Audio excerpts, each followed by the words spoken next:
Welcome to Fort Worth 148's podcast, where we meet to discuss Masonic topics and strive to build value in the brotherhood. The opinions and statements of the participants do not represent any positions or stance of any Grand Lodge or Lodge and are solely the viewpoints of the participants.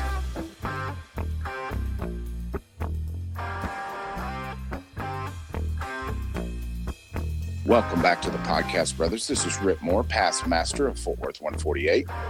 This is Billy Hamilton, senior warden for Fort Worth 148. This is Gabriel Jagush, junior warden, and we would like to welcome an addition to our hosting crew. My name is Evve Kuykendall. I am the current master of ceremonies for Fort Worth 148. And we also have a special guest with us tonight, one of the Texas MasoniCon event staff, one of the Fort Worth Lodge henchmen, Mark McCaghren. What do you do for Fort Worth Lodge, Mark? I am the current treasurer at Fort Worth 148. Keeper of the keys.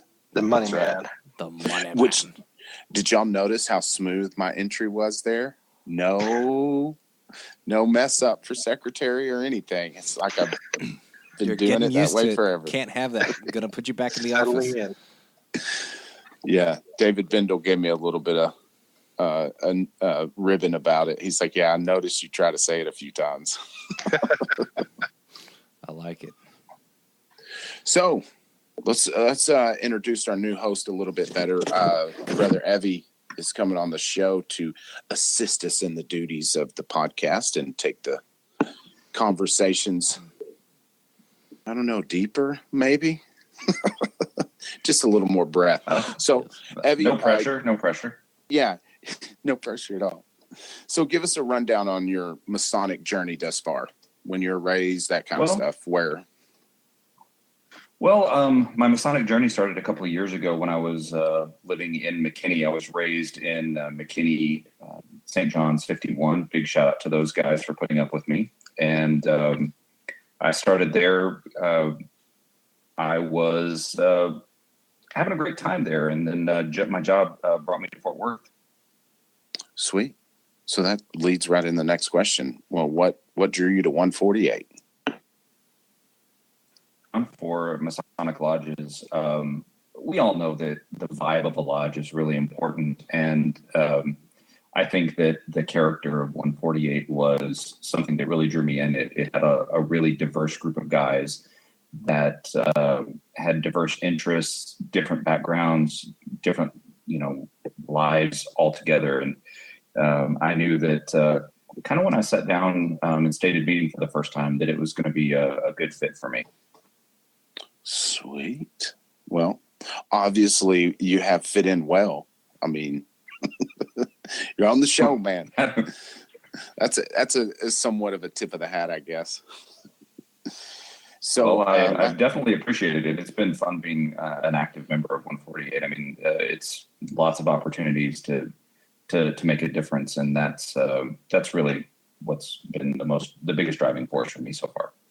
Yeah, and I think the thing that for all of us, I can't speak for Dave and Billy, in particular, but for me especially, I'm always impressed to see Masons come in and just get after it, to go after what they enjoy in Lodge and just make it their own.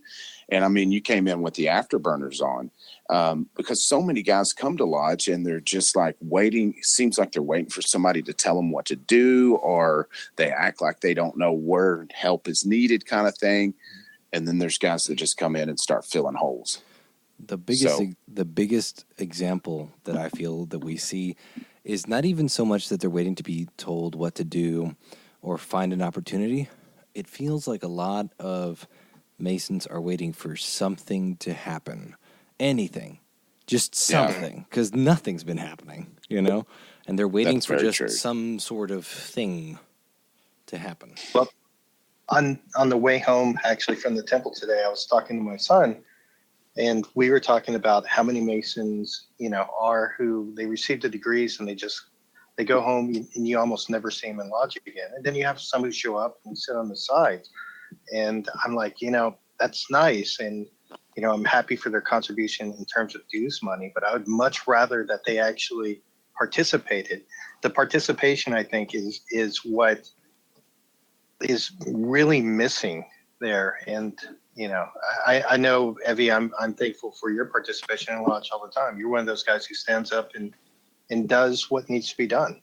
Yeah, you might get I'm going to need some prompting, but he'll get up and give a hand. And that's what it's all about. I'm willing to get up and make a fool out of myself at a ritual. I mean, hey, who isn't these days? Yeah, we all do that. So, last one I've got for you.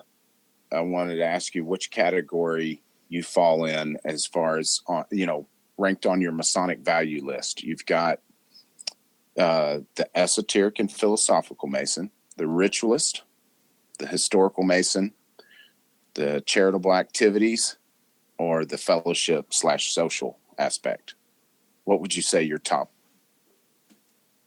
As I was kind of thinking about that, knowing that this question was probably going to be posed, I hate to cop out on it, but I can't say that there's one that I could say that is more important to me than another. I kind of look at these four, kind of attributes that we kind of are ranking here, and I kind of looked at it like it's each one of these are attributes and things that I look for in a lodge, and I think that it should be every Mason's duty or obligation, or maybe obligation is a little bit of a strong word in context, but that everybody should seek to balance these four aspects of being a Mason out, and the ideal should be, to be like a Renaissance Mason, where all of these things are working in harmony together to create the perfect square, if you will, of whereby there's not one area of Freemasonry that's any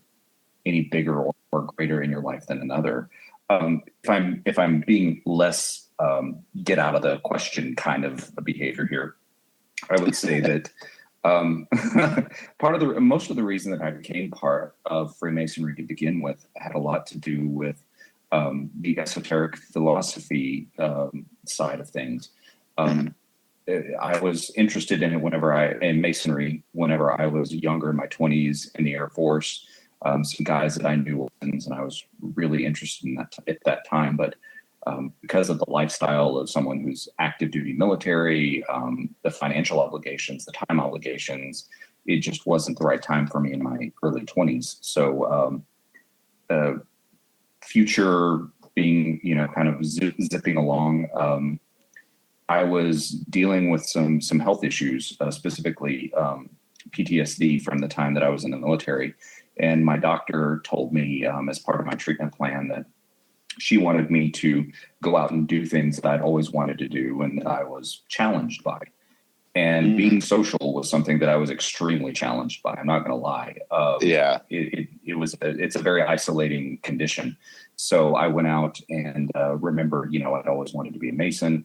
I was literally working across the street from the McKinney Masonic Temple. And I literally just emailed one day. I was like, hey, I want to be a Mason. The secretary emailed me back and was like, hey, come up to dinner. And that's really how I became a Freemason. So it's, that was what the esoteric and philosophical side definitely drew me to it. But it's, a constellation of personal issues that led me to actually, knocking on the door of Freemason.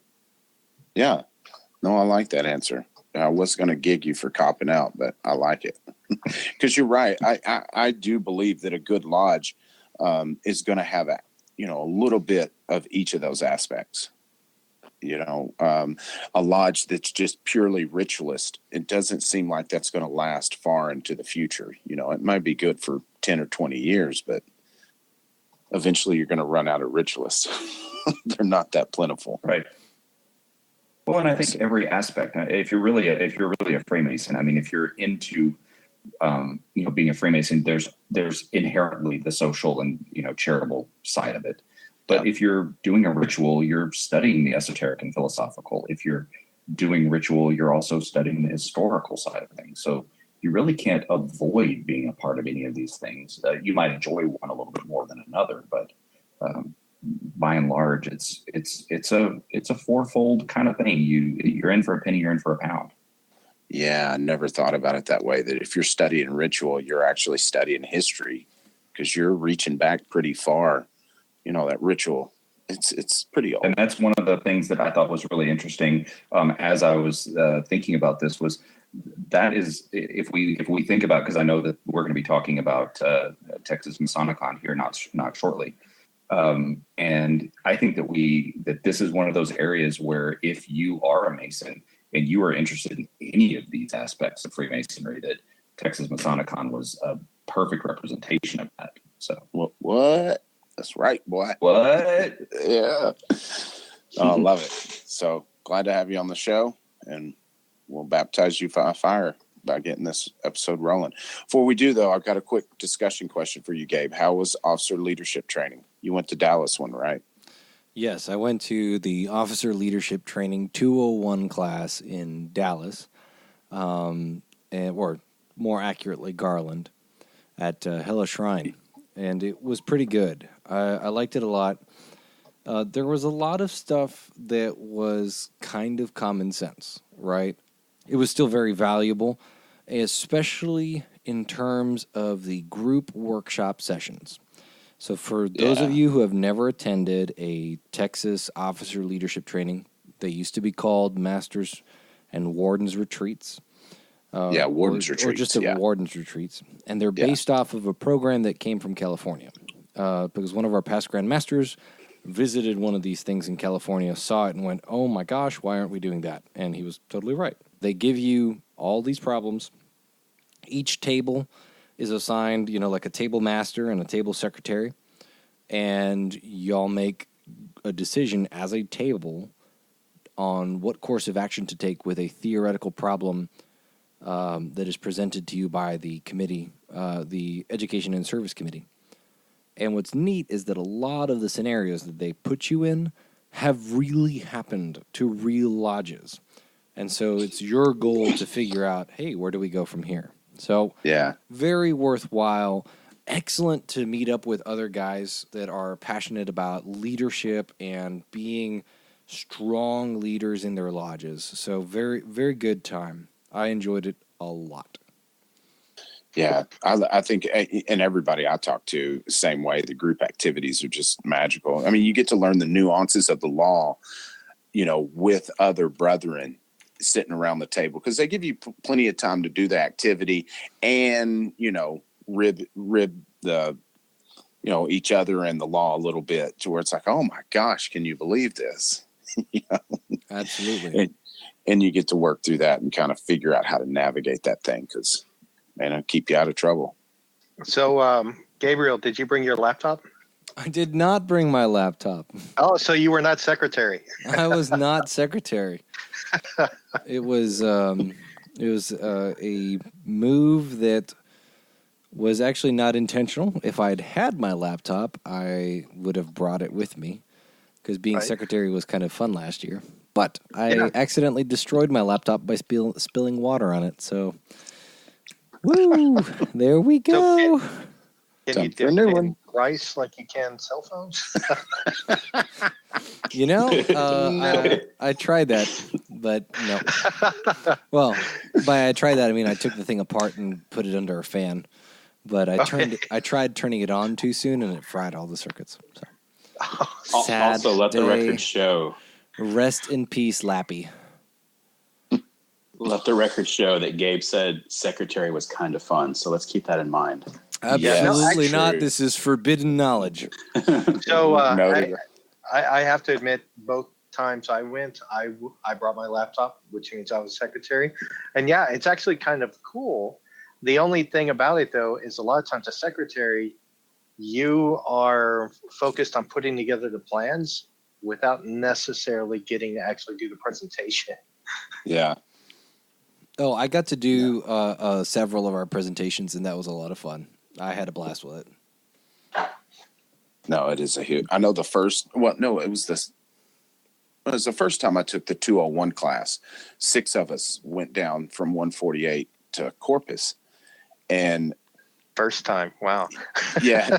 So we, on the way down, we talked about everybody sit at a different table kind of thing. And the next thing I knew, all the table masters in 201, or 3 of them were 148 guys, and 3 of them in the 101, they were table masters as well. Also, I do want to give a shout out to my table number 6, because I have not asked permission from the brethren to disclose their names. I won't disclose their names for the sake of privacy, but you guys know who you are.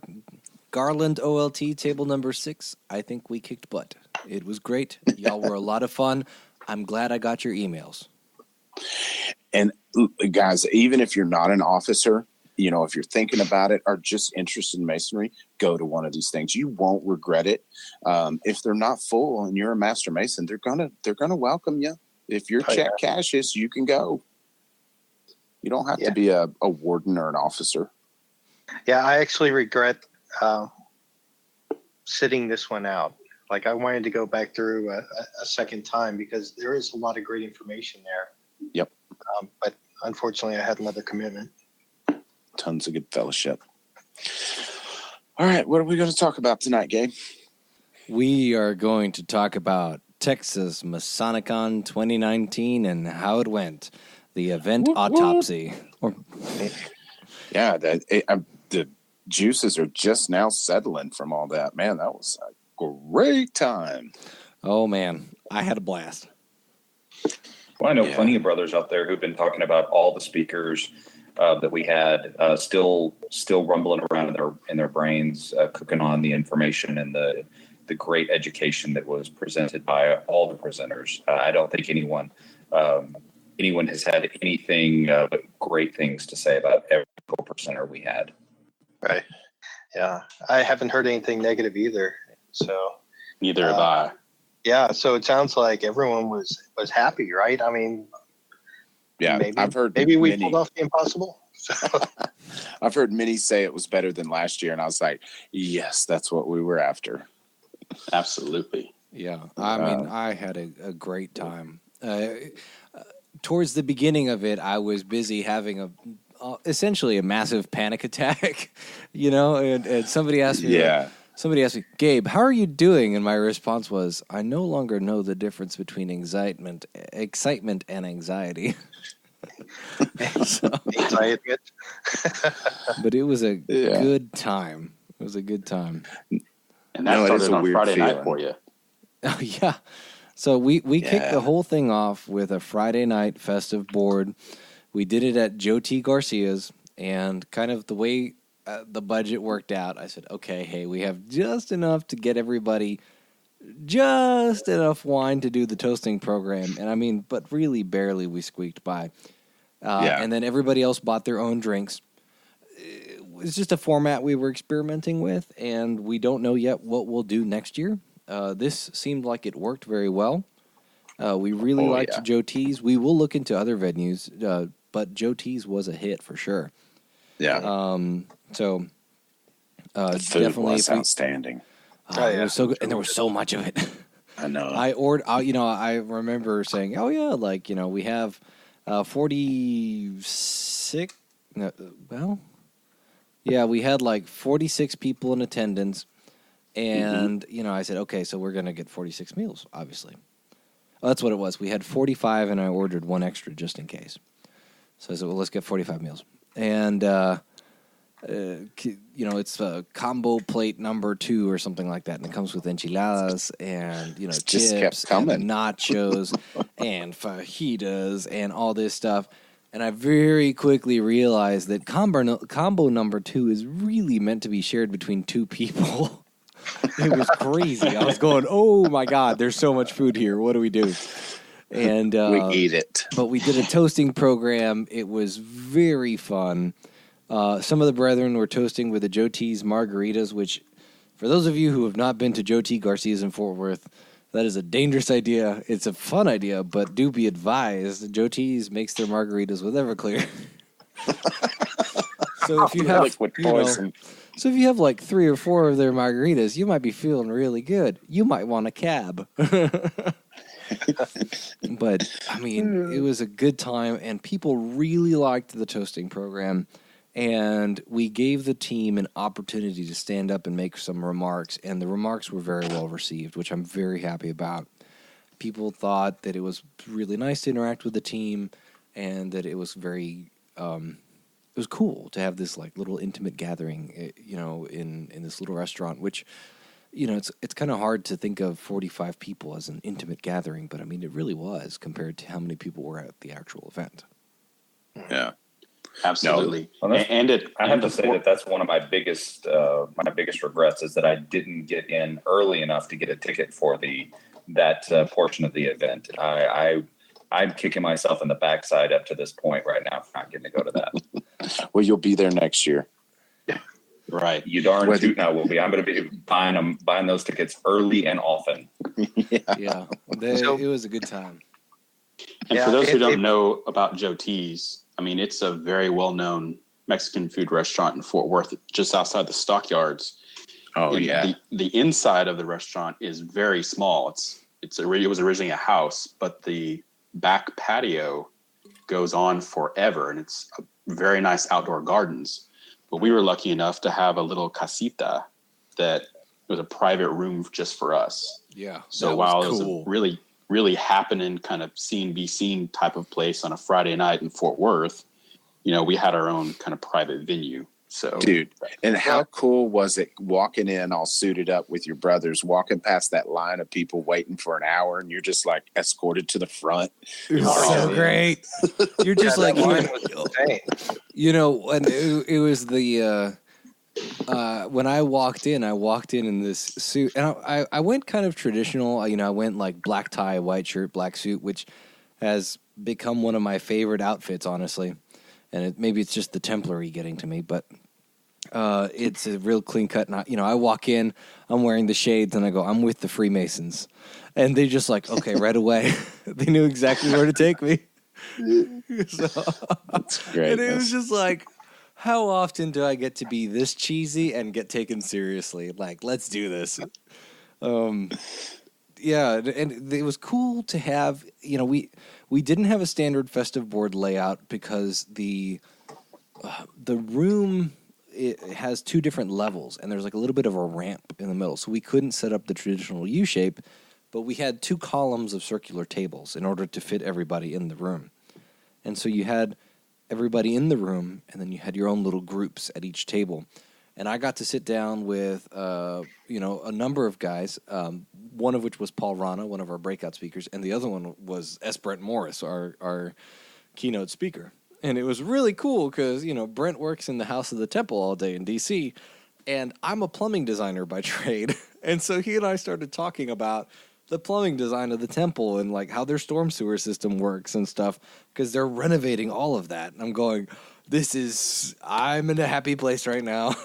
This is so great. It was a little bit silly, but it was not particularly Masonic, but it had to do with my usual vocation. And I'm just like, this is amazing. I'm loving this dinner conversation.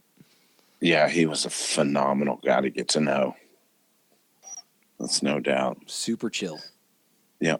So before we get too deep into, I want to kind of tackle the first question here that we've got, that what is Texas MasoniCon, or what was the purpose of it?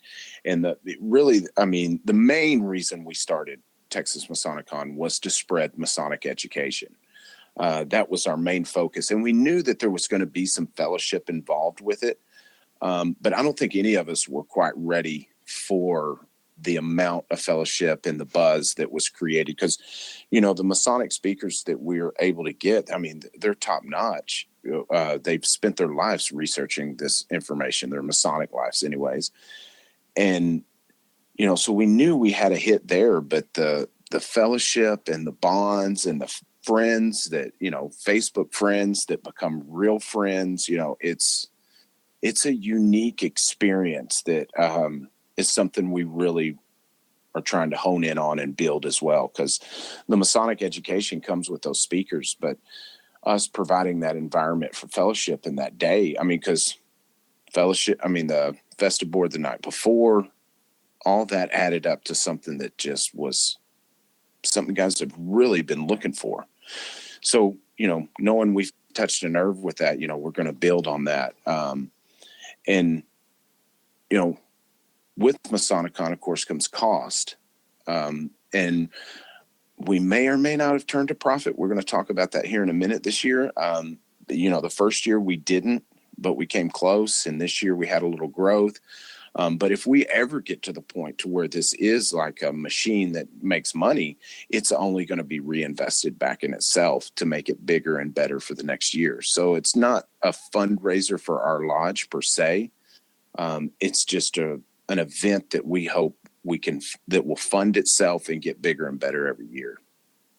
Absolutely. And it's a labor of love for us. Mm-hmm. Yeah. I mean, we got the temple. Why not pimp it out? Exactly.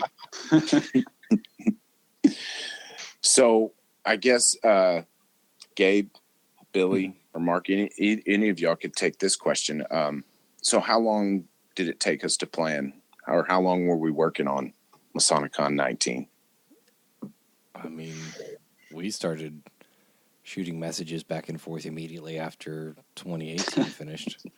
Yep. So, Yeah, well, I guess if it's any indicator, we started talking about next year while we were still at this year's event. I was actively shooting messages to potential speakers, like while we were at the festive board at lunch during the event itself. But I think so. Probably about It's 8 months. 8 months of planning for 2019.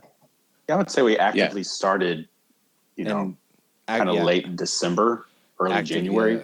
Active is different. Yeah. Yeah. I would that's say when the January. rubber started hitting the road. Yeah. Oh no, when you're we right, had because to- we released the tickets, the early purchase tickets in January, so we really did get kicking in December. Right. Yeah, we opened up ticketing at Grand Lodge. Yep.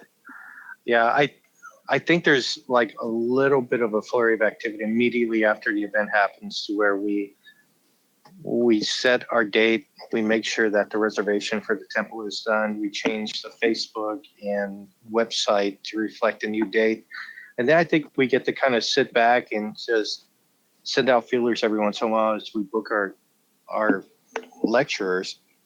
And then, I guess it is about December or January when we really start hitting high gear. Yeah. No, The we've funny got thing is, I know that we've already been having conversations after MasoniCon 2019 for next year's MasoniCon. We've already started, having those offline conversations. So it seems like that it's still in that, we're still in that early brainstorming planning phase even at this point. Yeah. No, there's no doubt. I mean, I've got a notebook full of ideas that we're going to brainstorm over on how to make it bigger and better and improve on it, because there's definitely a lot of room to improve. But, it is something that you're not going to be able to plan in 2 or 3 months. Not to that scale anyways. It's something that you're going to have to do the whole year, to get guys on your schedule and get things in order if you're going to market it the right way, because that's the biggest bulk of the work. I think that the event day of is a lot of lifting and stuff like that, but it's also enjoying speakers. The work up to it is a frenzy. Yeah, but it's like Mark said, labor of love. So Gabe, you talked about texting speakers during MasoniCon. How do you go about identifying those? Oh man, you just think about, hey, I ran into this guy and he was really fascinating to talk to, and I'd really like to hear him talk about this in person. That's kind of my main thought process there. A lot of it is, who do you know, and who do you know that would be, 1, interested in talking, 2, interesting to listen to, and 3, available, right? Yeah. And so there's guys from previous MasoniCons that I totally want to invite back, but we also do want to give an opportunity for newer speakers to come in before we start, doing repeats of older speakers. So, yeah. and if, if we can get guys from the Masonic Education and Service Committee for the Grand Lodge of Texas to come and speak, then that's awesome, because that's already baked in, right? Yeah. So, this year we had Brother Kevin Main, all right, and he's on that committee. Last year we had Larry Fitzpatrick, and so he's on that committee as well. And all of these other guys, we're reaching out to that committee and a couple other committees that we know from like a Grand Lodge perspective. Hey, these guys their job literally is to provide education or guidance or whatever, right? And as the case may be.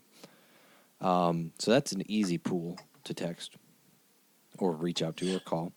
And then there's some guys where I'm like, hey, listen, like, I know you like the weird stuff. Come on. Let's talk about that. Yeah.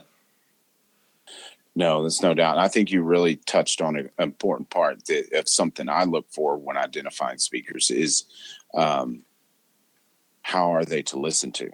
Because there's some very, very knowledgeable Masons out there that if you get them up there to speak, it's hard to listen to, especially if you're going on an all-day event. If you had back-to-back monotone speakers, guys aren't going to be having a good time. So they've got to bring a little bit of energy and engage the audience, which most speakers do. But that's something you want to identify. And, one of the biggest tools I use when identifying speakers too is, like you said, who do I know that I like to see speak? Well, ask them, who have they seen? And you'll get a list of 3 or 4 guys. So I've gotten a lot of leads that way, by talking to folks that I know, because we're lucky in the DFW area. In some way, we know somebody that's connected to all corners of the state. But if you're in Marfa, Texas, you might not have quite the connections, So maybe not who you know, but who do you know and who do they know? But that, identifying those speakers are important because, God bless them. You don't want to bring in a dud.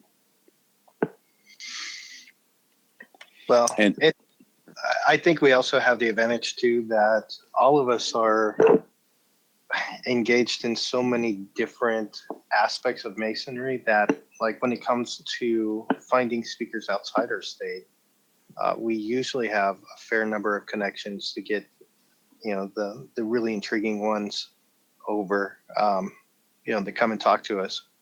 Yeah. So I think we have the advantage there.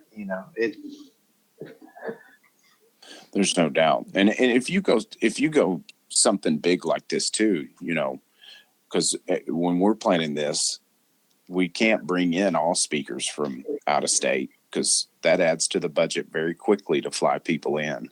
Right. So, you got to look for some local stars as well. Yeah. Which is really the point of Texas MasoniCon. But you got to bring in a big name. Yeah, and that's one of the things that we did get some questions on, like, hey, why didn't you bring so-and-so, and why didn't you bring so-and-so? And, our realistic answer was, well, right now we're just trying to stay in the black. As soon as we're generating and enough, I also think that there's a...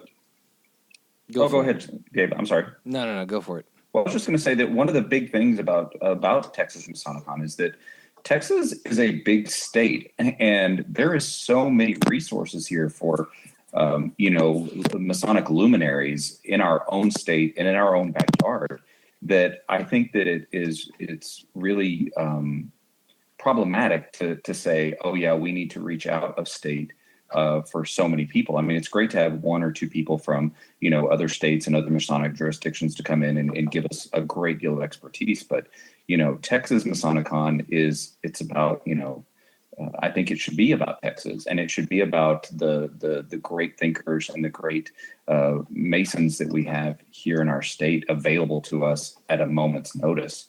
And we clearly, have a great plethora of resources to draw from. Yeah, I was going to say, we are blessed. It's kind of in the name, isn't it? Texas MasoniCon. And we love listening to our brethren from out of state. But, hey, plane tickets are expensive, and we do want to focus on the wealth of information that we have in here, just because there, like you said, Evve, there's a deep pool that you don't have to cross state borders for.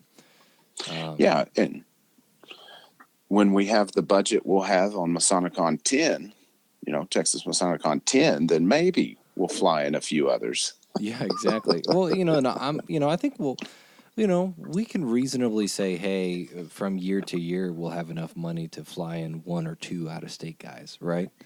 Yeah. No big deal. But, yeah, now if y'all are expecting an all-star cast of out-of-state folks all the time, then, hey, listen, this is kind of We're hard going to to have pull to charge off. a little bit more. Yeah. Yeah, we got, or sell 3 times the tickets. Or Right. sell 3 times the tickets, which, hey, by MasoniCon 10, maybe. Yeah, exactly. We'll see where she goes. And, right. next question I had was how we identified vendors, but I think that's so similar, because again, everybody knows at least one vendor, and then you can ask them others. And most of those guys will tell you other guys they've met. But, really and truly, when it comes to vendors, that's even easier because it's just get on Facebook and look around for a minute. They're always posting their new stuff. Mm-hmm. And you can identify a few. Well, also, we have the process to where if someone is interested in being a vendor for us, they can actually contact us out of the blue and say, hey, I provide this service or this product. What does it take to set up a booth? And we are willing to get back to them and say, well, tell us a little bit more about yourself. Here's some of our rules. Here's the prices per table. And so some of the vendors will come to you. Yeah. We had several of those this year. Yep. Especially as the buzz creates more, because the word's out now to where I'm sure we'll have a few more when 3 rolls around. Yeah. So it's the same process. You just got to get on the internet and scrape it and scrape your friends for info on who they've run into. And of course, always Grand Lodge, which we need to make sure we have them on the list. I think is one of the things I think is really amazing is as purely as an attendee, because I went to MasoniCon last year as just an attendee, having very little to do with Fort Worth 148 at that point. The vendors are a huge asset and such a fun part of the experience to get to go around and look at things that, I didn't realize that I needed. And let's be honest, I had some, we all have money in our pockets that's burning a hole in it that we need something with a square and compasses on it. So it's great to have those vendors out there that support our addiction to Masonic paraphernalia. Yes, that's so true. There's something cool about having vendors there to browse. Well, and then Waco 92 had an interesting bit of Texas Masonic history there, to actually see in person. That was cool. Tell us about the letter, Billy. So the letter was actually written, I believe it was written by Anson Jones. It was a copy of a letter he had received where it was brothers who were talking about the formation of Holland Lodge, right? And it was from December 1835, which means it's before they actually had that first meeting, where it talks about, he had received a letter. And so it actually led to an interesting conversation between Robert Marshall and myself as we were talking about what exactly does it mean? Does that mean that he already had the charter at that time? And looking back at it, it's like, no, he had dispensation, but, it was very cool to see, a firsthand account, by the people who were involved of this event that is monumental in Texas history. Yeah, that was neat. I mean, it's kind of surreal being next to a piece of paper that's that old that was written, by Anson Jones or copied, however you say that. Yeah. But still, it was his handwriting, his efforts.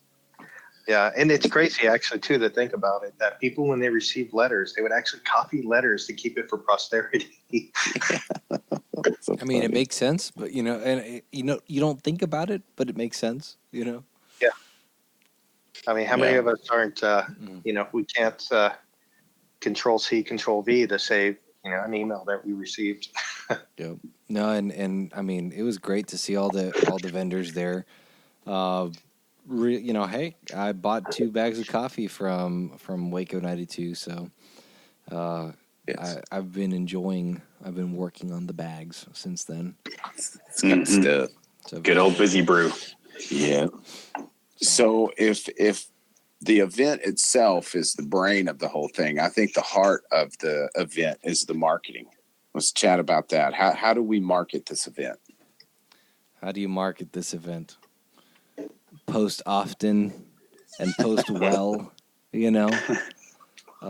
we were constantly communicating about, oh, hey, we're not totally where we thought we would be with ticket sales.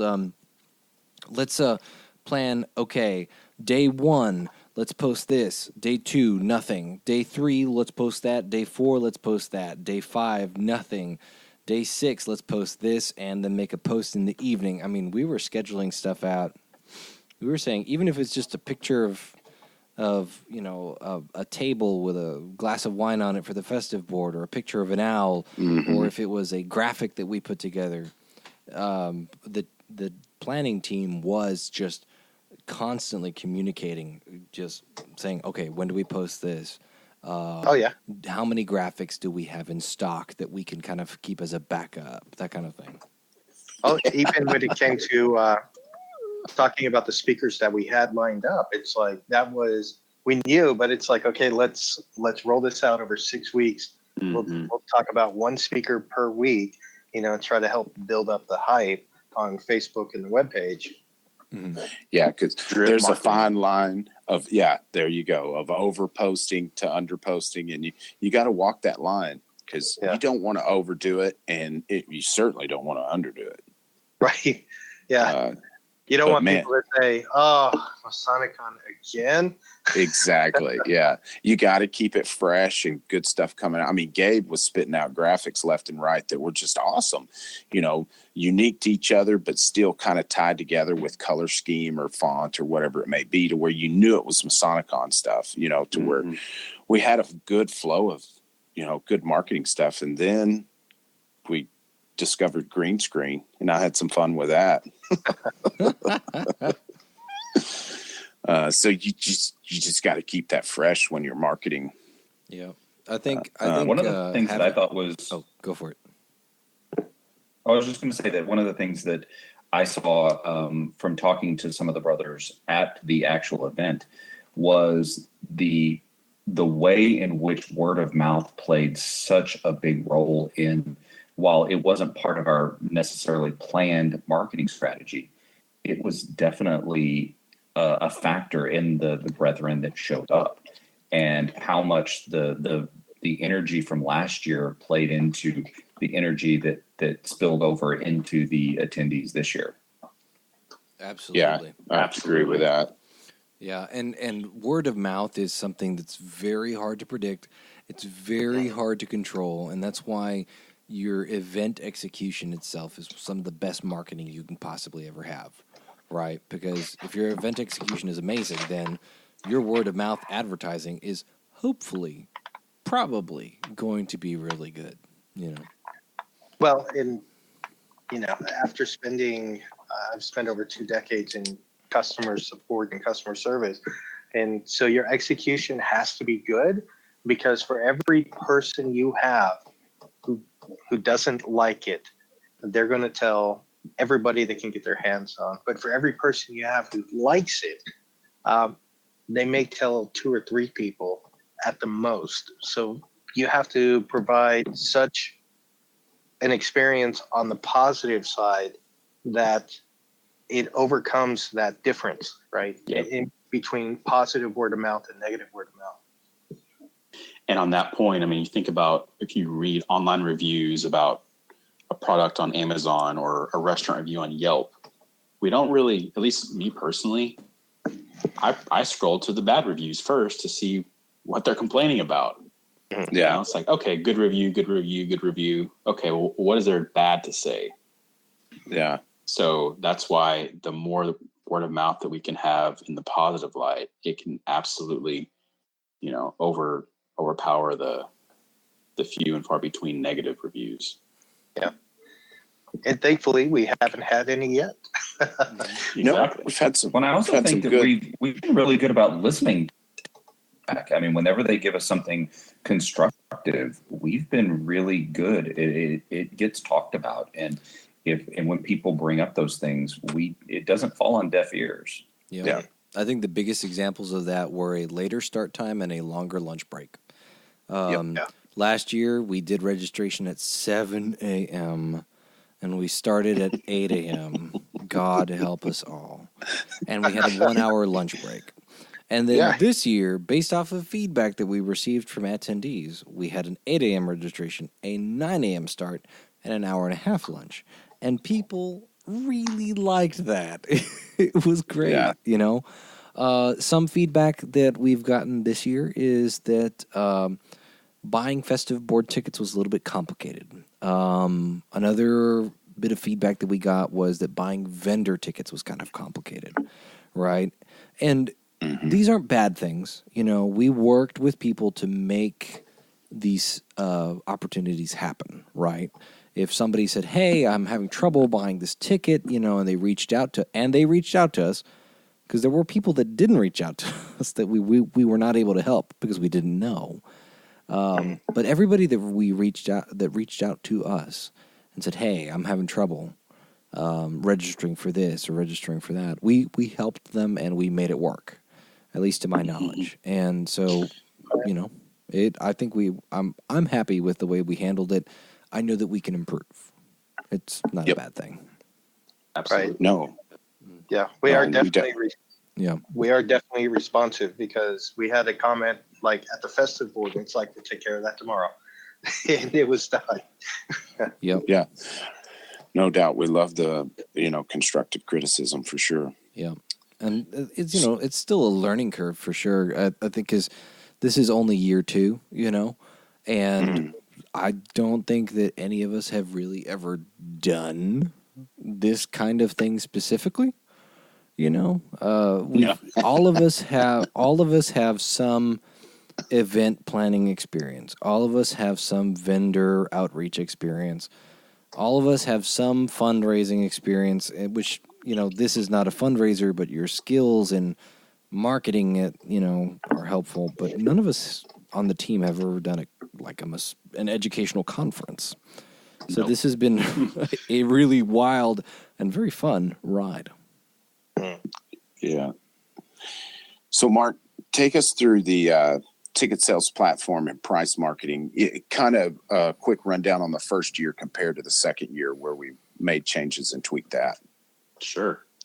So the first year we used a ticketing platform called TicketBud, and it worked okay, did the job. But after researching it and knowing through the first year some of the hiccups that we encountered, we switched it over to Eventbrite. And I know, Gabe, you got into Eventbrite toward the end and helped me with some administrative stuff. Mm-hmm. But TicketBud versus Eventbrite is night and day difference, and Eventbrite is way better. So we'll be sticking with that. Very few hiccups, much more powerful reporting, just a smoother process and better experience from the administrative side. So there's also more options, and we learned kind of how to do some things better for next year regarding those vendor tickets and the festive board tickets. So overall, not really being all that experienced in ticketing, it's a pretty easy platform to use. So as far as price marketing, we're able to set up various types of tickets with certain start dates and end dates to kind of automate some of the price tiers, you might say. Mm-hmm. So that Grand Lodge special, that was for the weekend of Grand Lodge and at a certain price. And then when that expired, it rolled into the next ticket price and ticket type, et cetera, et cetera. So then as we got closer to the event, the price went up. So Eventbrite just made that a lot easier to set up and track, and just a lot less, painful than our prior ticket platform. Yeah. And if I remember right, last year we had two prices, like an early bird and then a door price, right? First year. We had three. We had early bird, pre-purchase, and pre-purchase, door. and then a door. That's right. Exactly. Okay. So this year we added the Grand Lodge special. Yeah, the fourth year, which that was obviously a stroke of genius. Yeah. So and the fun thing about the Grand Lodge special is, I don't know that we really advertised that one a whole lot. It was legitimately just, hey, we're at the backyard celebrating Grand Lodge, and by the way, the MasoniCon tickets are on sale. And we did post about it on Facebook, but it was pretty low key. Yeah. And we had a bunch of people pour in from that, and it was awesome. One of the, and for any listeners that aren't familiar with our reasoning for the pricing process was that, hey, the later that people purchase tickets, the harder it is to plan the event. So that's why tickets, as the closer we got to the event, the more expensive tickets got, which I feel is fairly reasonable. But we got I don't think we got the majority of our tickets during the Grand Lodge special, but we got a good chunk. I want to say like a third of our tickets were from the Grand Lodge special. Yeah, that's a good estimate. It was 20%. 20%. Okay, I'm overestimating, but yeah, it was a big, just a flash, boom, like that. It was awesome. Yeah, for a 3-day period. Exactly, and advertising on Facebook, and then being at the backyard at Grand Lodge, and then we had some business card sized cards that we had printed up. We were handing out. What was really cool is at the backyard, I had a couple people walk up to me, not knowing that I was on the planning team, say, "Hey, have you heard about this event that Fourth 148 is putting on?" I was like, "Why, yes, I do." About this. Yeah, that's when you play dumb for a minute. It's like, tell me all about it. Yeah. That's awesome. I was handing those I was handing those business cards out like candy. It was great. I loved it. Yeah. Which reminds me, if you're going to be at Grand Lodge and you see us, ask for one of our cards. It will have the code on it. Yes. Yep. So we're going to go with the same. We're going to go with the same idea this year. The code will be on the cards, that kind of thing. If you're at Grand Lodge and you see us have one of the cards, feel free to pass it around to your friends and get registered for MasoniCon 2020. So. Yes. Yep. And we're going to have new packages for that too. There'll be different programs and everything like that. So be on the lookout. Yep. So let's chat about the days leading up. I know we all kind of opened up with how we had the jitter, excited nervousness feeling. I don't even know what you call that feeling, because it's not nervous. It's not excited. Anxiety. Yeah. It's like a combination. So, the one thing actually that kept striking me was, because this was the second time going around, when I showed up, I was like, I feel like I was much more stressed last time. I feel like there's something I'm forgetting to do, because we didn't have to throw in so much last minute planning or anything like that. It seemed like it clicked too easy. I totally agree.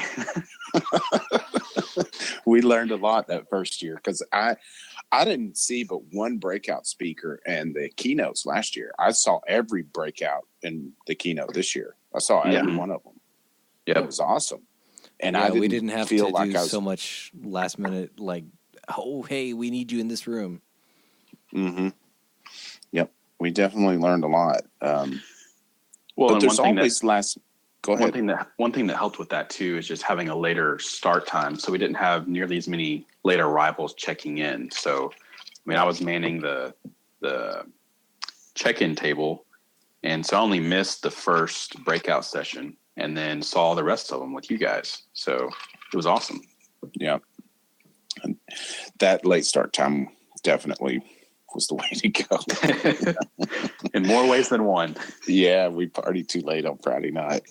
Yeah, and if the start time, the check-in time for everyone is 7. That means we're there at 6.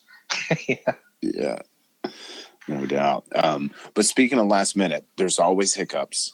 And of course we had one this year. Gabe, you want to go over how we overcame what it was and how we overcame it? Well, there were a couple. The one that I immediately think of is when I there's two. There's two related to the festive board, not to the actual event. Found out like 3 days before. Hey, call the restaurant, have the room minimum, and I don't know why, but we had this communication between ourselves and the restaurant, and I had walked away from that conversation with the understanding that the room minimum could be met with food purchases. I was not correct on this, and my understanding of that conversation was erroneous. That food minimum had to be met with appetizers, drinks, alcoholic and non-alcoholic, or dessert. So it was a cost that was not what I planned. It was like $250, $275. I can't remember what, and totally unexpected. And that's one of the reasons why we were able to provide all the wine for the table, because I walked into it and I said, "Hey, listen, like I screwed up on this. We suddenly have a $250 expense out of nowhere. What do I do with this?" And so my solution was, well, we're just going to get a bottle of wine for every table. Hopefully this will be enough. And that was, it was a startling sort of thing, because all of a sudden, the festive board went kind of like this.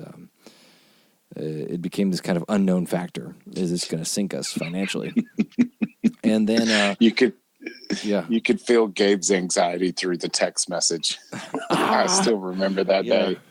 If you've ever seen a text message that visualizes a scream, that might have been it. And then the other thing was when I asked them, "Hey, we're doing a toasting program and we're doing 7 toasts. I don't want these guys to get completely sauced. Do y'all have like double shot glasses that we can get, or even just regular shot glasses?" They go, "For how many people?" I said, "Well, 45. "Oh, man, I'm sorry. We don't have that many shot glasses." And that confused the hell out of me, because they do have a full bar, but I think they couldn't do that many shot glasses at once for one room, which is a very reasonable policy. And so I had to go down to the Dollar Tree. And I went to the Dollar Tree and I bought 15 not just the day of, but literally the hour of, pretty much, because I got off work and first thing I did was go to the Dollar Tree. And so I ran to the Dollar Tree and I bought 15 packs of 3-pack shot glasses. I think they were doubles. And they're not shot glasses, they're dessert glasses. That's right, yeah dessert glasses. Dessert glasses, because God forbid we sell anything related to liquor. And I ran back to the temple, helped set up a little bit, and then we ran over to Joe T's and I unpacked everything and set it up. But I tell you what, those two, between the unexpected lack of shot glasses and me just totally tanking the festive board budget, I was going, "Oh my God, this is the worst." Rhit, it seems like you had something else in mind. What did I forget? No, I was thinking about our scheduling mishap that you handled so eloquently, because being in that temple, we share that temple with so many other bodies. I totally forgot about that. Yeah, we have a central calendar we all work off of for all these bodies: Scottish Rite Shrine, Rainbow Girls, D. Malay. I mean, you name it, it's in that temple. So we got a frantic text message from a friend of ours, and I'm not going to disclose, because this is an organization. I will be talking about some adults, but because this is an organization that deals with minors, I will not be disclosing the name of the adults either. Just my personal policy. This is one of the Masonic youth groups. I ain't going to talk about it. But anyway. Yeah, we're not here to point fingers. We're just here to make a point that things happen and you overcome them. So, but, get a frantic triaging. text, we get a frantic text message from one of our friends. And he's saying, hey, we're doing this installation. And also, it was rainbow. That's fine. I just don't want to name any specific names. Our rainbow group is doing installation at the temple. And okay. And he's like, it's the same day as MasoniCon. And I'm like, we have the whole building. Are you sure you want to try that? Because I don't think you have access to the building that day. And he says, well, our coordinator is like really freaking out. She had invited a bunch of people, all this, and what do we do? What do we do? And Billy and I are talking to this fellow. And I say, well, send me the assembly mom's phone number, and have her, and this is my phone number if you can't get her phone number to me right away. And less than 5 minutes later, my phone goes off, and I get a phone call from this lady, and she's very nice. I've met her a couple times in person. And she's great. I'm glad that she's one of the ladies that is in charge of dealing with our Masonic youth, right? Because she's great. But she was also very much in a panic. And she's going like, what do we do? What are our options here? Can we meet in the Fort Worth Lodge room? Da-da-da-da-da. And I said, well, listen, we've got speakers running all day in the Fort Worth Lodge room. We really can't do that.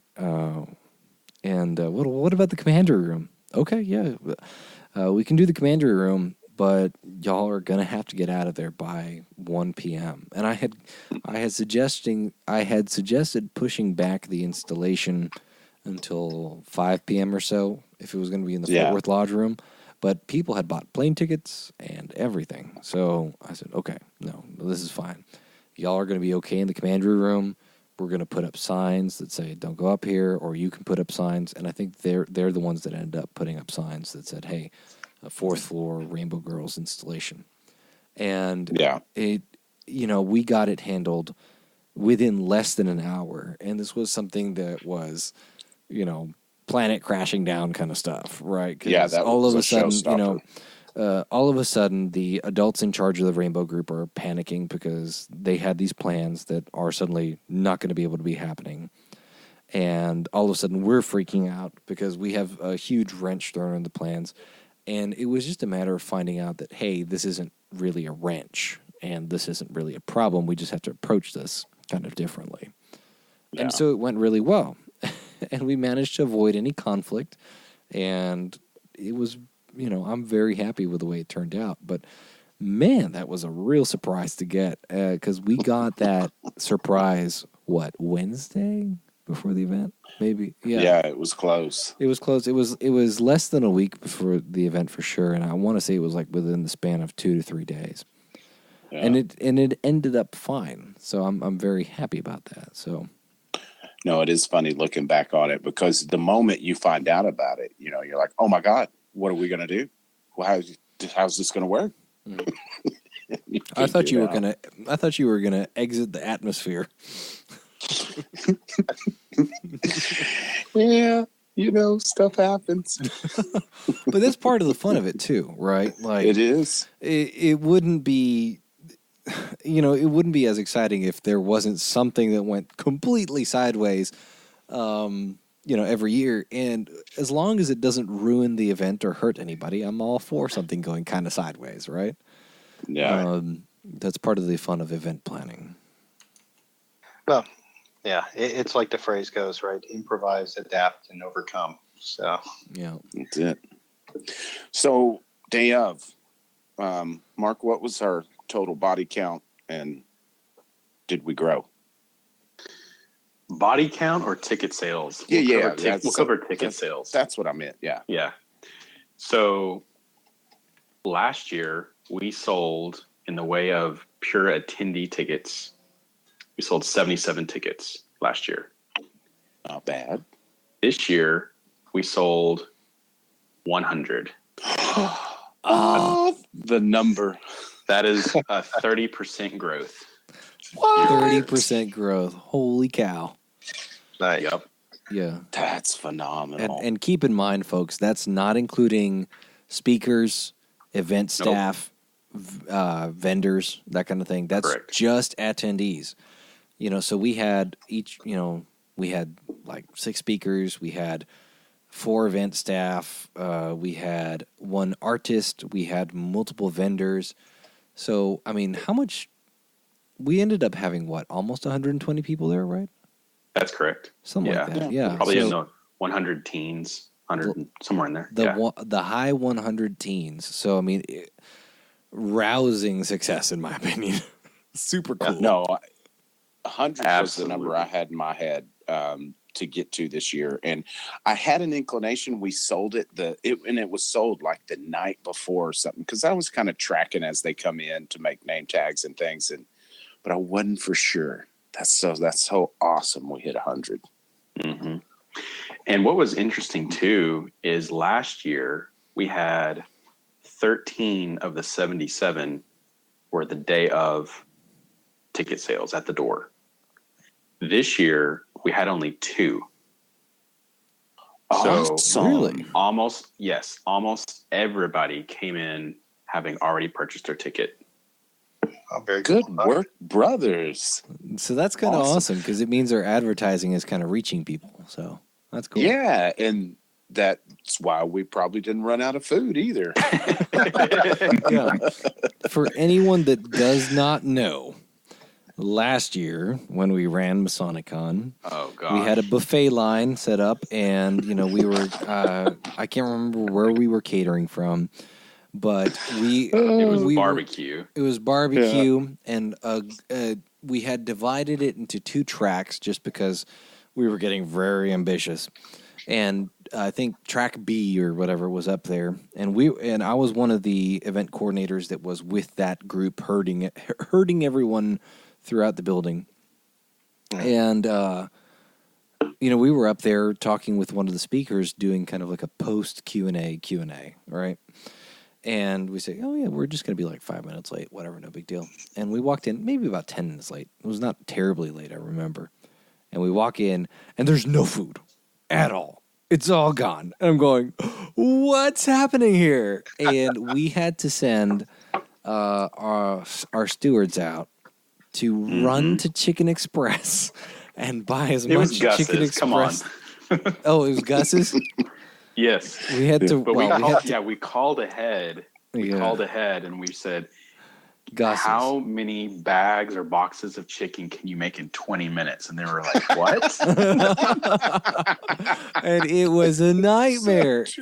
So these poor guys are, hauling ass trying to get to Gus's as fast as they can. And, Gus's is there trying to make as much chicken as they possibly can within 0 minutes, basically. And they run back to the temple, and they've got just boxes and boxes and boxes of fried chicken. And they were literally hauling, because on Google Maps, just the drive time alone there and back was going to be about 22 minutes, not including getting out and getting the chicken, getting back in the car. He made it back in 18. Yeah. So it was kind of crazy. And this year we were really lucky. And we were very successful with the lunch. So that was something that I was very happy about. The only hiccup that we ran into this year was that people queued on either side of the table, which meant that the line was going twice as fast as our catering team thought it was going to go, which was kind of a challenge. So we had to slow people down. But even then, it still went just fine. And we had very little leftover food, but also we didn't run out. And that was something I was very happy about. We planned really close. No doubt. That was good. It was a good meal, too. So this year was better than one, I think. Oh, yeah. The meal for sure, because it's just how smooth it went. No doubt. I'm all for using those guys again next year. No doubt about it. Yeah. So, I not that one speaker was better than the other, but do you guys have any particular parts or speakers that stood out to you in particular? You personally. Yeah. Not that they were better, just personal. So, if you don't mind me speaking first, actually, all of them were phenomenal, right? Every single one of them. I really liked the way Paul Rana was the first one of the day. Oh, And I feel like he started it out perfectly. into the deep end. Well, I mean, getting everyone to actually stand up and go through a couple of motions, which helped engage everybody. I felt like it was the best possible kickoff to the day. Mm-hmm. Yeah, no, I totally agree. He got us up doing some breathing techniques and moving and help you wake up and get that coffee where it needs to be. Yeah. It was also kind of interesting to see people's reaction to the very heavily esoteric underpinnings of what he presented. And you could kind of feel some of the non-esoteric Masons in the room kind of drawing back a little bit, but still going with the flow and just, going and figuring it out as they're kind of going along. Yeah. Yeah, that was kind of cool. Well, and one thing I noticed too, and I looked around at some brothers that I thought may not be into it as much, but they were totally into it. Yeah, with everyone else. And I was like, this is fantastic. I mean, yeah, that was the fun part, is seeing non-esoteric Masons. I mean, Masons that I know for sure are not down with this whole esoteric thing that there has kind of been a trend in the Masonic world about, especially in Masonic education, towards the esoteric. And seeing these brothers being on board, maybe not, willing to dive in head first, but they're at least dipping their toes into this esoteric thing. And it was really interesting. And I think it speaks to Brother Rana's presentation skills, because he really presented it in a really a way that made it accessible even to the non-esoteric Masons. Yeah, I think you're right. It was easily digestible, as deep as it was. And so for anybody that's wondering what Brother Rana's presentation was about, it was about a lot of things, but it was about primarily the French Martinist current of esoteric thought in France, or specifically in French Masonry, and how it related to the Ilukoans, to the rectified Scottish Rite, the end of the strict observance. I mean, it was in deep, and we, when you're starting your day out with a translated mystic prayer from a super high grade Christian occultic rite of Masonry, like, I mean, we're in the deep end, man. Like, you're not coming back. It was cool. Yeah. Well, and that was the fun part, because it was deep end stuff, but it was, I don't know, he just had this way of presenting that deep end information in a way that didn't make it feel like we were diving head first into the 12-foot end of our swimming pool. It really felt like we were, still, just kind of hanging out in the kiddie pool side. But you knew as you're going through it and you're hearing his presentation that this is some really, really heavy hitting stuff, like really, really heavy. I keep saying that. I was really blown away by it, actually. Yep. So we got Billy's favorite speaker of the day. Mark, what about your favorite speaker? Well, I wouldn't say favorite, but I feel like that was okay. my favorite moment, right? That's Because his cop out, y'all. No, he was all fantastic. No, I'm kidding. And see, that was the one I missed. I was still downstairs, so. Yeah. Oh, we'll have to get Paul to come back and give that talk again. It was cool. And this is probably the hardest question we'll have this whole episode. It's really hard to pick a favorite. I think one thing that stood out to me was Jim Rumsey's presentation and how engaging he was, just literally walking around the room and making eye contact with brethren. Yeah. Everybody presents differently in their style. But he also didn't really rely on PowerPoint for his particular talk. Didn't really have a slideshow. Yeah. So that kind of lent itself to a different kind of more walking, talking style. But it was just really engaging. And it was kind of bookended by two presentations that were maybe a little heavier on both the kind of the esoteric and deeper thinking topics, as well as slides. So it was really good to have him in the middle of those two to break it up. That's a good point. Yeah, because we had Kevin Main before and Joseph Wages afterwards, who are two extremely heady Masons. Yes. And they're both good presenters, but you can't look away for a minute. And, you got to be watching and paying attention to follow, because they are spitting information like a fire hose. Absolutely. So I think just having that different style right in the middle of that kind of stood out to me, just to break it up. Yeah. But, it's I also think that Brother go ahead. Rumsey's approach to, you really had to kind of pay attention, because you never know when he's going to call somebody out in the crowd and just kind of put them on the spot. And I really love that about presentations, whenever you have to stay on your toes. But it wasn't because, it was like the teacher sitting up there wagging his finger. It was genuinely fun and engaging. And it was about a subject that, is kind of a hot button topic, the whole committee on work, how the evolution of ritual and how we do things. And there's so much talk about that in so many Masonic forums, that to hear it presented in a really lighthearted way, it really was fun, and I appreciated it a lot. Yeah, I saw a lot of eyes perk up when he started talking about how often and throughout history our ritual has been changed, and the significant changes that have went into it just here in Texas, because there's a lot of guys that think that this ritual's never been touched, and that cannot be further from the truth. There's a joke that we share with some of our private friends, a private friends group, where we talk about how when Moses came down with the 10 Commandments in his right hand, he had the Texas Monitor in his left hand.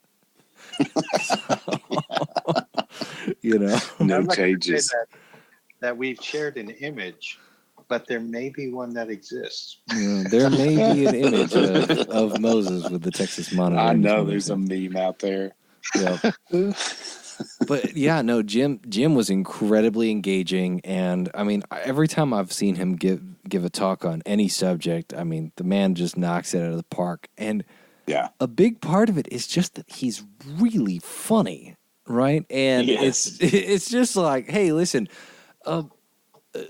ritual changes are simultaneously a hot button topic, but also a little bit dry, because the process of changes in ritual are interesting. The process of it is not always so. Although when you're there in the Grand Lodge, when it's actually happening, it is exciting as hell. So that is kind of different, But he's just really engaging, looks you right in the eye, says funny things, and gets responses from the crowd actively. He engages with audience members in terms of like back and forth. Very cool. So. And he has a way of, he takes the work seriously, but he doesn't take himself and others seriously. It's a really rare combination. That is a good observation. Yeah. Well, and to be somebody who has that amount of information just at his disposal at the drop of a hat, I mean, you could tell that he's probably forgotten more about Freemasonry, Masonic procedure, Grand Lodge procedures than I'll probably ever know. And that is something that is pretty amazing, to be able to just spit off these bits of information, because he was walking around with a couple of notes in his hand.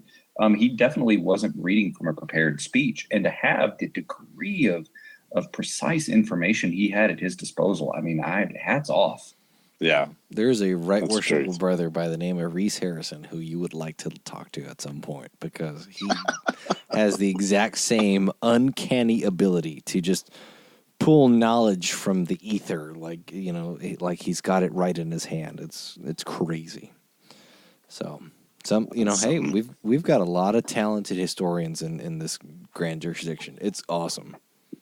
Yeah. Evve, did you have one that spoke to you?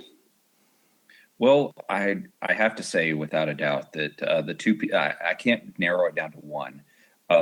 Our keynote, S. Brent Morris, phenomenal speaker. He had so much information and so many things to say about where our future is as Freemasons are going to come from, how it's going to grow, if it's going to grow.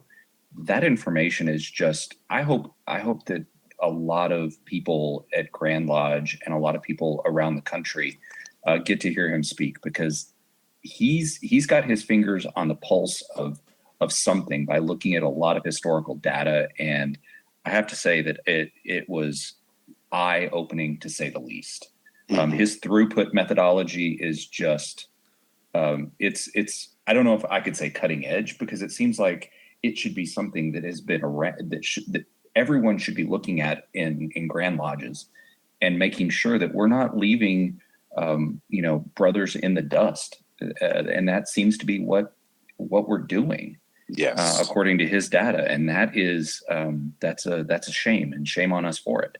I think Brother Kevin Main, his really, really deep philosophical conversation was very interesting for a number of reasons. And it takes on a subject that I don't know that we talk a lot about, knowledge and how we acquire it, and how we should, assemble our lives in light of that knowledge. And I thought that his presentation was dense, but nicely so. I enjoyed it.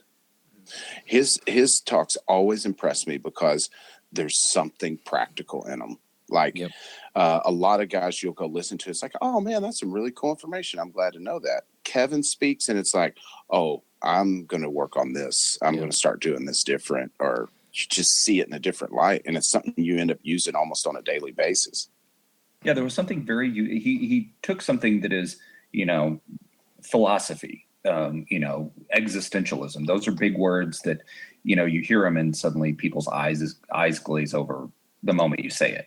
But he found a way to turn that into a uniquely Masonic message that is relevant to every Mason in the room.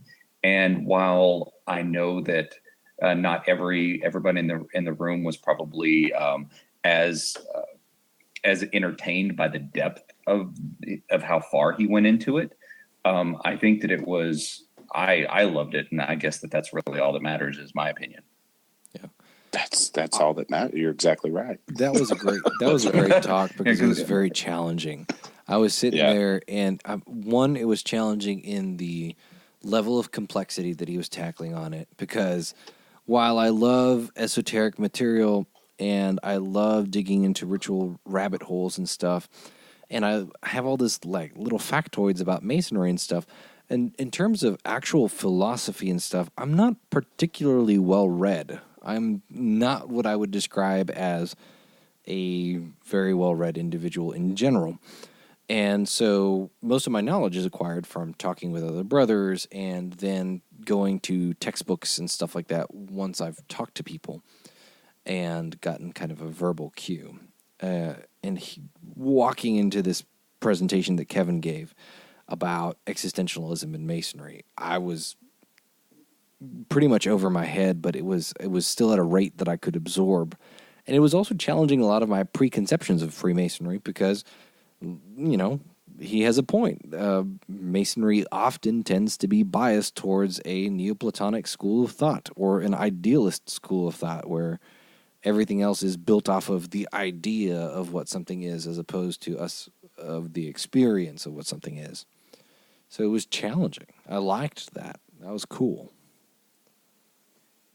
I agree. I think that's exactly what I took from it as well. But with Kevin, I've heard him speak a couple of times, and every time that he speaks, he has these little ways of dropping like wisdom bombs on you, and it is, I don't know if I don't get to sit and lodge with him on a regular basis, but if he's not dropping those knowledge and wisdom bombs on people on a regular basis, he's definitely a valuable asset to his lodge in that regard, because the dude, he's a thinker, and I definitely appreciate that. After John Tolbert's talk, I'll never look at an image of the Cult of Mithras the same way again. Oh my God. That was great. I don't think anybody else feed in the that wolf, room will man. either. No. Yeah. That scorpion, that was really something. Right. Yeah, for anybody that doesn't know what we're talking about, the Cult of Mithras slide that was up on the background was of the hero wrestling this bull to the ground while somebody else stabs the bull in the neck. And for some reason, a scorpion is stinging the bull's nuts. I just don't have a good explanation for that. And obviously there's got to be some symbolism behind it that I'm just not smart enough yet to figure out, or that I haven't bothered researching.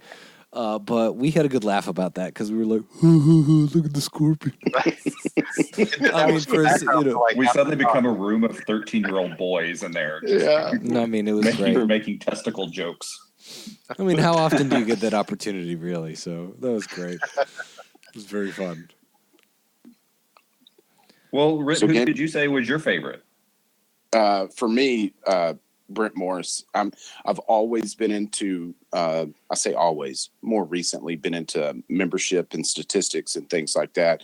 And his throughput method is actually something that I've been looking at, because our Grand Lodge puts out numbers of, initiated, passed, and raised, but they don't do the percentage of EAs that make it there. You've got to get the data and figure that out on your own. So I've always been interested in that, and the trends that throughout history where bursts have come in and come away. But when he talked about, war not actually being a big proponent and growing Freemasonry, it just like completely intrigued me. The World War I boom being tied into the backlog of Depression era EAs that finally made it through. I mean, it was just so eye-opening of what actually makes our membership tick. And he's pretty much saying what we've been saying and preaching all along is not the case. That there's something deeper that we're missing. Yeah, it was interesting to hear that all. You hear it all the time. Oh, when there's war, the guys come back and they're looking for that camaraderie that they had in the field, and they come to Masonry, and it's like, not really. If you actually dig into the numbers a bit. Yeah, the interesting thing about him in his presentation was that number. Yeah, that was the neat thing about Brent's presentation was, hey, all the conventional wisdom you have, yeah, that's wrong, and I have the data to prove it. That was, the it's numbers just don't back it up. It was just very factual, and it was kind of crazy because, as somebody who is, as one of the organizers for Texas MasoniCon, I'm really more of the romantic school of thought, right? If I want the authentic school of, I would go to the TLR meetings where they do a lot of history and statistics and analysis and stuff. And I walked into that going, oh my God, what's going on here? This is amazing. It was great, so it was a very hardline, authentic school of thought presentation, and I loved it. So yeah, hard data, man. That's where it's at. No doubt. I mean, the fact that his throughput method that he talked about, the national average of EAs making it to master is 68%. And here in Texas last year, it was 51%, which is unbelievable. Brutal. And we're preaching, every Grand Lodge is preaching how we need to get new members in. Well, we're not even keeping the ones we're getting. We're letting half of them go. Right. When do we address that problem? Yeah, that was the crazy thing, to think that half of all entered apprentices that you initiate won't be Master Masons. That was insane. I'm like, what is happening here? How are we mistreating our entered apprentices this badly, right? That was kind of my thought. Yeah. It was, to a certain extent, I walked out of that feeling a little bit guilty almost, even though, I don't know that I've done anything wrong, but I walked out of that going, oh my God, we need to try better. How can I be? Yeah, how can I be better? In a world where you can't go to a Masonic forum or a Masonic podcast or a Masonic website without somebody extolling and beating the dead horse, membership. How do we solve this problem? Everyone has an opinion. But what I really loved about Brother Morris's presentation was he backed it up with numbers, and opinions be damned. Yeah. He showed us exactly what the problem is. He gave us the formula for what we need to see and to open our eyes to the future of Freemasonry, and it's up to us to do that. And I hope, like I said earlier, I hope that people at the lodge level and at the Grand Lodge level are paying attention to what he's telling us, because he's got his fingers on the pulse of something, and that is what we need to be paying attention to if we want to survive and thrive in the 21st century and beyond. Yeah. Right. And if you want to get into detail about his speech, it was all based on his book called A Radical in the East. And I'm pretty for sure it's on Amazon, but grab it. Yeah. It goes into detail about his speech, and it's very eye-opening. A Radical in the East. So make sure you buy that. I've started working through it. It's good. It was interesting to have that, rather than worrying about what you don't have, what are you doing with what you do have? Yeah. Ooh, good take. Yep. Gabe, did you say your pick? I did not. Come on, spit it out. It would easily be a tie between Paul Rana and Jim Rumsey. I have to say a tie just because the presentation matter was so wildly different. But I really enjoyed their material, and I really enjoyed their presentation style. So, without going into a lot of detail, how do you guys feel like we can improve for next year? I would really love to see a discussion panel. And the discussion panel, I would really, in my rainbow and unicorn dreams of perfection, I would love to see a panel discussion on the Committee on Work, because I think that there are a lot of brothers out there that have questions about how things are getting done and how those conversations are being had. And I think that there's a way to get that committee out in front of people and kind of demystify it, because frankly, I don't know the ins and outs of it and how they make these decisions and how we can affect the changes that people are wanting to see. So that would be a fun panel discussion if it was handled properly. Yeah. Yeah. Because there is a lot of rumors and mysticism around them, and it can be dispelled pretty easily. Absolutely. Gabe, Billy, Mark? Well, we talked about a couple of improvements on the ticketing side, just to make the user experience of getting tickets and getting signed up, better for all the brothers, especially for the festive board and the vendors. So we're going to take that constructive criticism and feedback that we received, which is very useful. So thank you to everybody that provided that, and make those improvements in this next year's ticketing. Sweet. Billy, Gabe, you got anything? Yeah, so for me, one thing I think is something we are working on for next year, and that was the idea of having different packages, right? So that if you buy one package, maybe you get something that is branded, like some conferences I go to, if I buy a silver level, I just get my badge. But if I buy a gold level, then, not only do I get my badge, but I also get, maybe a book or a t-shirt or, something specific to that. I like the idea of having different ticket tiers. Yeah. Because some people are really into that, right? Some people want those collectibles, Yeah. So really that's I guess the only thing I could really think of right off the top of my head. And it's something we have already talked about. Yeah. I'll be surprised if we don't work that in next year. Because I'm with you. I. Yeah. Yeah. I mean, that's kind of the same. Pretty much everything that has been mentioned so far is something that I've been either approached on or have thought of. The discussion panel. Evve and I talked about that the other day, and I thought it would be really interesting. Streamlining ticketing. That's something else that we've talked about, and that I have been reached out to on. And ticket packages, right? Where somebody mentioned, hey, what about a merch package? Their proposition was not that we have tiered tickets that have like different levels of merch included, but that you could just get a merch add-on to whatever ticket you purchased.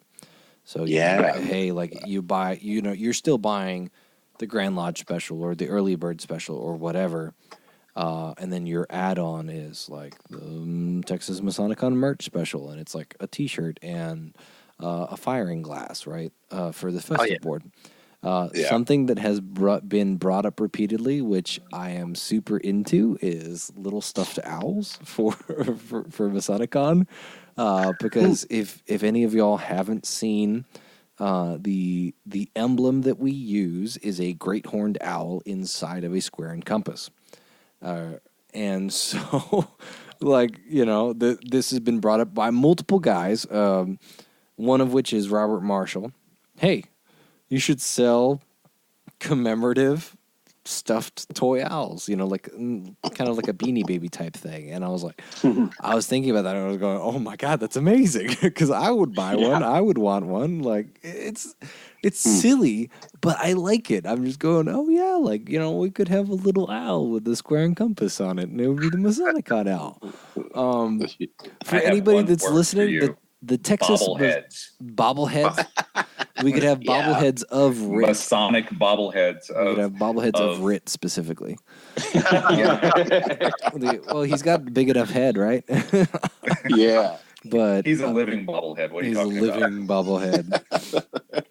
But yeah, no, I'm one of the advertising guys, so talk to me about merch, man. I'm into it. Let's do this. For our listeners, the MasoniCon owl does not have a name yet, and I've been wanting to name him. I haven't thought of any names. I've just thought of that too. I've had a couple of names rattling around in my head, some of which are stereotypical to Texas, some of which are stereotypical to Masonry, and I haven't decided on any. So if you want to send us any name suggestions for the MasoniCon owl, I'm pretty sure I've figured out what I want to call him, but if anybody has a better idea, I will gladly take it.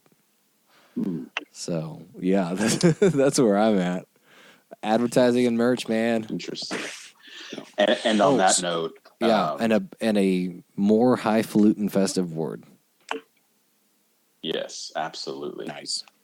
And to go along with your merch, Rhit and I talked about this a lot too, but at the merch table that we were running, it was pretty much just books and 3 or 4 different MasoniCon branded things. But we really want to provide a more robust array and selection of books. Yes. So that's definitely on the list for next year. Yep. Those were a big hit. One of the things I can definitely see us doing as well is really embracing the technology aspect of conference events. And I think, without getting into anything specific, I know that the topic has come up about ways in which we can better facilitate the conference attendee experience by including more technology and more ways for people to interact digitally. Yeah. No, I completely agree. Schedules and stuff like that, we could make it so easy. And for me, that's precisely because I think we have the engine to make us go. We've got the body of the car, and now it's time to put some chrome on it, because for me, that like the name badges, I want to make them bigger and better next year. The chrome. Yeah, the book sales, beef those up. We've really got a good formula to be successful that just needs a little shine on it now. Yeah, and the book sales, I think, was something really great too, because the MasoniCon table was facilitating all the sales of any books that our speakers brought. So for next year, just know that when you're at the Texas MasoniCon table and you're buying a book that has been written by one of our speakers, all of those profits go to the speaker, because we're not even donating it to them. We're directly selling it on their behalf. So it's not something that like, oh yeah, we're donating this to them. We are really facilitating them. So They work real hard. They travel a lot.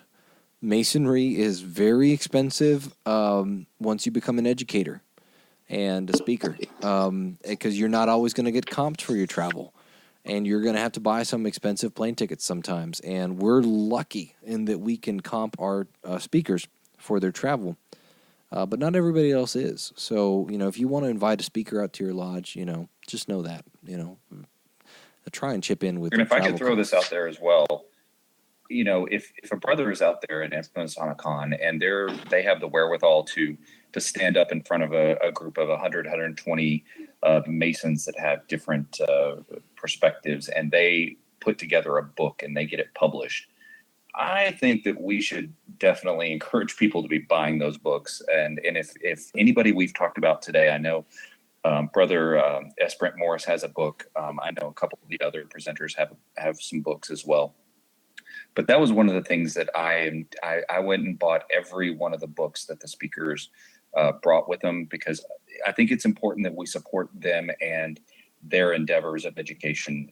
And the only way that we can do that is by going to these sorts of events and purchasing their books. And I am in no way being told to say that or getting a kickback from it. I just think it's just like we support podcasts and just like we support our own personal lodges, we need to support those educators and those presenters that are out there doing the hard work of bringing great education to all of these cons out there.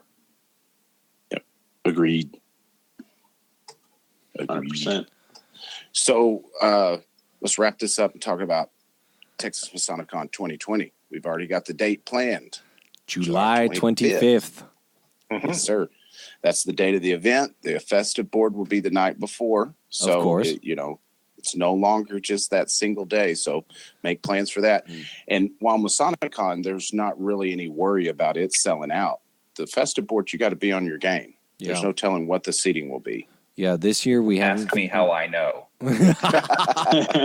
Sad violin. We're sorry, Evve. But yeah, no. So this year the seating was limited to 45. Obviously, because we sold out, the goal will be to find that or better. However, it just depends entirely on the venue. If we find a place that can only accommodate 30, but we really feel that this is going to be a good festive board at that venue, then we're only going to sell 30. If we find a place that seats 60 or 80 people, and we think we're going to have a great time at this place, then that's going to be the place. Details will be forthcoming, not right now, because the Texas MasoniCon owl is asleep, and so is Gabe. So, as a junior warden, I do all our food now that Rhit has retired, and so I like to think that I'll be able to execute this well. But I'm also trying not to worry about it right now, because right now I'm trying to take care of the lodge, not just MasoniCon. So yeah, although it is very rewarding, I'm getting very good at event planning. I'll tell you that. Yeah.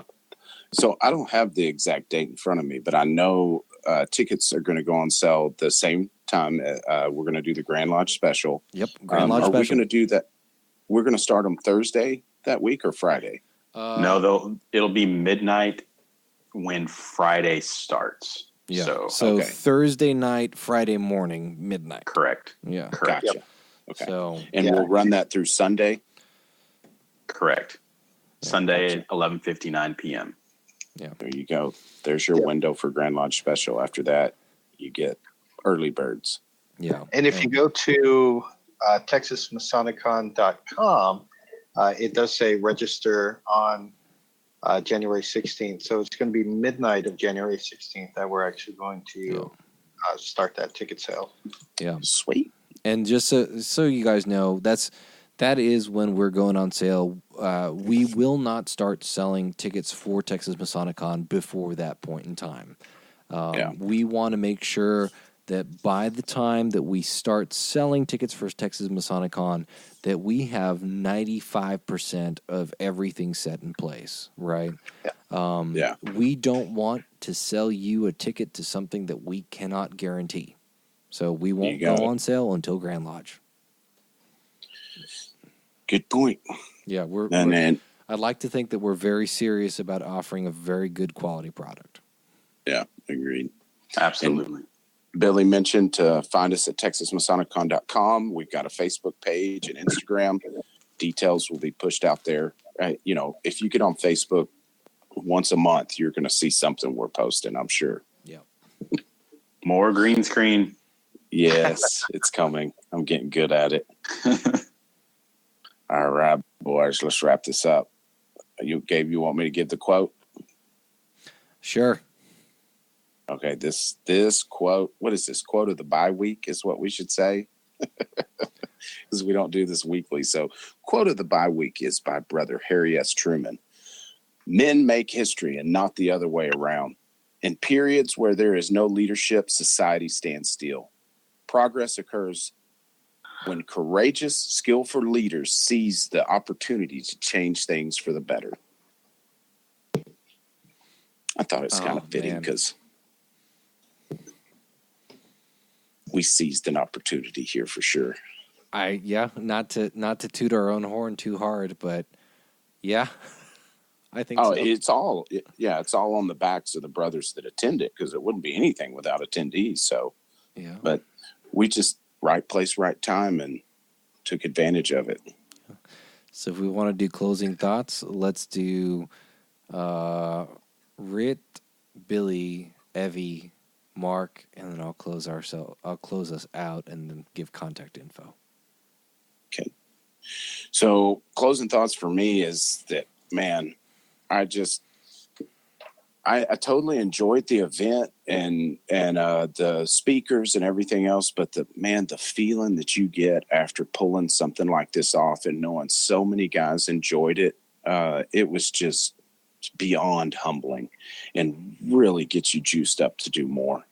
So while not everybody has the opportunity or the facilities that we have to do something on such a big scale, it doesn't really matter. If you put something together and you watch a brother walk out of a presentation, if it's just one and his chin's dragging on the floor from just such awesomeness, it gives you a warm, fuzzy feeling that you can't get any other way. So look for these opportunities, bros, and hop on it. I think for me, it's, even though for this event, I volunteer my time and my equipment, it is incredibly satisfying to be able to do work and enjoy myself so much while I'm doing that work. It's a rare feeling, and it's one of the things that definitely has me signed on for the long run. And not only that, but the brothers that we get to meet and talk with, sit down and have lunch that I wouldn't have met, anywhere else. If they wouldn't have come to MasoniCon, I think it's a fantastic bonding experience. I always come away feeling like I've learned a ton, and I have, a full page or two of notes of stuff to look up as soon as I get home. So it's a fantastic thing to be able to do something and get as much out of it as you give into it, if not more. Well, final thoughts for me. I really think that Texas MasoniCon it's that moment in the quarries that we all talk about, where we are really shaping our Masonic edifices, and it on both sides of the coin as an attendee, it is an amazing experience. I love going to it. I love hearing every speaker, soaking up all of their knowledge. Everything that I get out of it, and being at such an intimate gathering where you can actually talk to the speakers after they've given a presentation. You're not isolated from them. There's no need for backstage passes. You have the ultimate front row seat to some of the best Masonic education out there, and that's really rewarding as an attendee. And as someone who's a part of a lodge that gets to put this on, to see the culmination of the lodge coming together and working in the quarries to put something like this together for the state of Texas, and brothers as far away as, I think, what do we have, Gabe? A couple of brothers from Nebraska this year, I think, was our longest travelers. That sort of thing is really rewarding, that we're touching the Masonic careers of so many people, and it's rewarding on multiple layers, and I'm so honored to be a part of it. And I would encourage everyone out there that if you have an opportunity, mark those calendars, get those tickets. We're making it as easy as we possibly can for you, and as affordable as possible to get out and enjoy the brotherhood, the fellowship, the education, the esoterics, everything that Masonry has to offer. So that's my final thoughts. Wow, where to even begin? Very similar to Rhit, just being part of the team to plan such an awesome event and get the feedback that we get. And like Billy said, to put in the time and work on our personal time, and it'd be so rewarding and enjoyable, and to enjoy the conversations and idea sharing amongst the team, and then to see that come to fruition, it's an awesome feeling. I know the day and even a couple days after both MasoniCons so far, it's like a huge weight off your shoulders from, months and months of planning. And it's also kind of a crash, like finishing a semester or a year of school, after finals. It's just like, wow, that last week is kind of the sprint at the end. And then the day of is awesome and exciting, but a little exhausting too. So, but it definitely keeps us coming back for more, for sure. And for me, I'm not really a ritualist. I'm more into the esoteric side, but also the social side of Masonry. So for me, this event, both years, I've gotten more out of it from the camaraderie and brotherhood and meeting all the brothers that I wouldn't have met otherwise. Very similar to, the Grand Lodge annual communication sessions for me, talking to brothers from other lodges, even if it's in the same district or, another county, but, talking to brothers from Nebraska this year. And in the first year we had a couple of brothers from Mexico, I believe. So, just getting to know guys who are coming from completely different styles and cultures of their lodges, but you still have that same, baseline of Masonry going through, pretty much the same exact ritual. There's some nuances and differences based on jurisdiction, but it's really awesome. So to be able to be part of the team to plan and execute this event, and improve, 30% growth year over year, and all the changes and improvements that we've been talking about, that fire is definitely lit. So I'm in. Nice. Yeah, what a ride. I remember the festive board was winding down, and we were all kind of leaving the restaurant, and I was driving home, and I remember having this very intense, weird, emotional moment on my drive back home, where I went, it was this overwhelming sort of sensation where I went, oh my God, this is real. I didn't happen last year. I didn't have this sensation last year. But the reality that we have created this thing that lives and that other people enjoy and that is providing value to people that we care about hit me like a sack of bricks. And it was beautiful, but also really brutal, because I was not expecting to have a whole lot of emotions on my drive home, and then I did, and it was very wonderful. So I enjoyed that. I'm very optimistic about the future of this event. I am so happy that we got involved with this idea, with this effort, where we said, hey, what if we did this? And then we went and actually did it, and it's so cool. It's just, I feel like a little kid when I talk about MasoniCon or Texas MasoniCon, because somebody will ask me about it, and I get all giddy, and I go, oh, yeah, let me tell you about this. This is awesome. Like, you won't believe it. So I'm just glad to be a part of this. It's so cool. So It's good stuff. yeah, brethren, if you want to learn more about Fort Worth Lodge, you can find us at www.fortworth148.org. You can find us on Facebook at Fort Worth Lodge 148. Our email is fortworthlodge148@gmail.com. So that's a different email than we've used in the past. So fortworthlodge148@gmail.com. And you can find more information about Texas MasoniCon at texasmasonicon.com. But the owl is asleep right now, so don't worry about it. We'll announce speakers and stuff later on. Yes, we will. Alrighty, gentlemen, it's been fun. It's time to wrap this bad boy up. This is Rhit Moore signing off. This is Billy Hamilton signing off. This is Evve Kuykendall signing off. This is Gabriel Jagush signing off. This is Mark McCaghren signing off.